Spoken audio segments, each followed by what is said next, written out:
You'd think I would have learned my lesson by now, but let's do this again. At the end of last year, I put out a video called 2023 Real Estate Predictions. And today what we're going to do is we're going to look back at that video. We're going to find out just how wrong I was about how 2023 played out. My name is Tom Storey. I appreciate you being back here on the channel. We hit a bunch of milestones in 2023. We passed 10,000 subscribers. The podcast channel is over 3,500 people and it's growing each and every week. So if you have been watching these videos and following along, I really do appreciate it. If you get any value at all or just laugh about how wrong I was, give this video a like and make sure to subscribe to the channel. I'm also the team leader of a very highly productive real estate team here in the city of Toronto. If you want to connect with our team, you can do so in the first link in the description. Now, before I go through the pain of reviewing all my last year's predictions, I just want to say a few things. Okay. The first thing is I didn't rewatch last year's video yet. I wanted to do this just for this video, but what I did do is I read through the comments. And nobody in the comments told me I was a lunatic last year. Everyone thought my predictions were reasonable. So let's just keep that in mind. That's the first thing I'll say. The second thing is that I didn't get a chance to revise my predictions after things changed. Every big real estate company, every bank, every economist gets to revise their predictions. I didn't get to do that. Be easy on me. All right, let's do this. Let's review my 2023 real estate predictions. Prediction number 1, there is going to be more real estate transactions that happen in 2023 than there was in 2022. Well, off to a good start, being 100% wrong. Now, we're on track this year on the Toronto Real Estate Board to have about 65,000 sales, and that is very low. The last time we were close to that number was like 2001. And the year before in 2022, we had 75,000 sales, which was way below the 10-year average. And when I was making that video, I was thinking about the fact that in 2021, even though I fully recognize that was not a normal year either, we had over 120,000 sales. So I really did think that sales volume was going to pick up a little bit. And the first half of this year was on that trend, but the back half of 2023 sales volume dropped off a cliff. Prediction number 2, I believe that the Bank of Canada is going to make its first interest rate cut by Q3 2023. All right, this is like hard to watch. Obviously, did they not cut in Q3? Rates went up in June and July in 2023.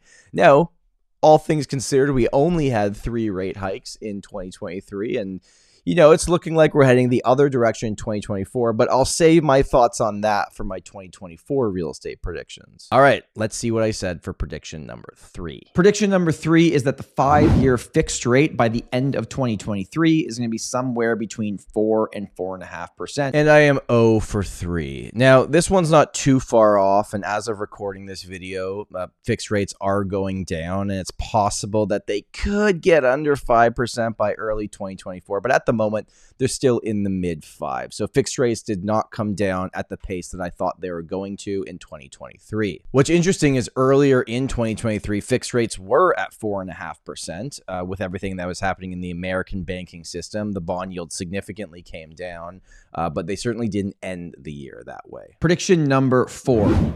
We're going to have an inventory issue to start out 2023. Hey, I said something that was actually right. We did have an inventory issue to start off 2023, and it lasted for the first 5 months of the year. I think that actually surprised a lot of people that we did see price growth, specifically here in the city of Toronto, for those first 5 months.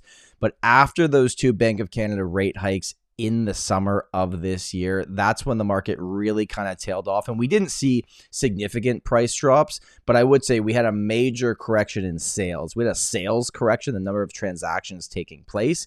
Didn't really have much of a pricing correction, at least compared to 2022. So there you go. I got 1 on the board. I was right about 1 thing so far. Let's see what I said next. Prediction number 5. Toronto's new vacant home tax and the Canada-wide ban of foreign buyers for the next 2 years is going to have no impact on real estate affordability. All right, I'm going to say I was correct on this one, at least so far.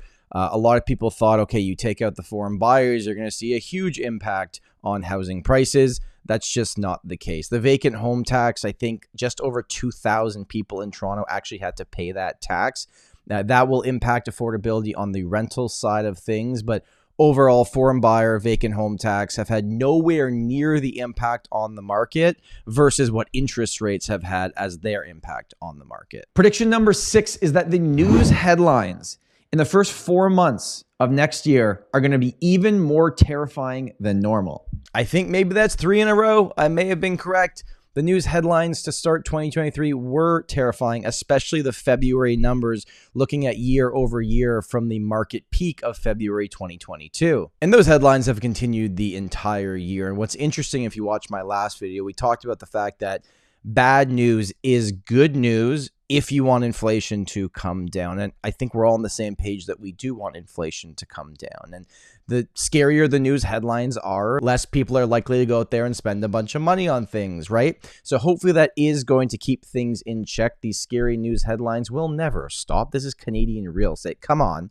But they definitely were extra scary to start 2023. Prediction number 7 is that rental prices are going to cool off in 2023. I could maybe go 50-50 on this one, but I'm just going to say I was wrong on this. Rental prices didn't cool like I thought they were going to. They have cooled now at the end of 2023, but we did see growth in rental prices a lot of this year, and the renters have been feeling the impact the most out of anybody through everything that's been happening here. And the actual cost of living, the cost of shelter, has significantly gone higher for everybody, whether you have a mortgage or you've been renting. So I think I was wrong saying that rental prices were going to cool in 2023. My final prediction is that this YouTube channel will get to 10,000 subscribers before April 1st, 2023. And not only will we get to 10,000, but we will beat my arch nemesis, Steve Karish, my podcast co-host. We will beat his channel to 10,000 by April 1st, 2023. So part of that was right. We did beat Steve. Thank you, everybody, for allowing us to beat Steve, who just loves a good sour beer in the summer. But we didn't do it by April 1st. We actually hit 10,000 on my birthday on July 23rd, 2023. So thank you for watching this channel. So there you go. I was definitely wrong about the housing market again. It happened again. Let me know in the comments if you think I should do a 2024 real estate predictions video or if I should just be giving up at this point. Thank you so much for watching. I really, really do appreciate it. I hope you have an amazing day. And remember, home is where your story begins.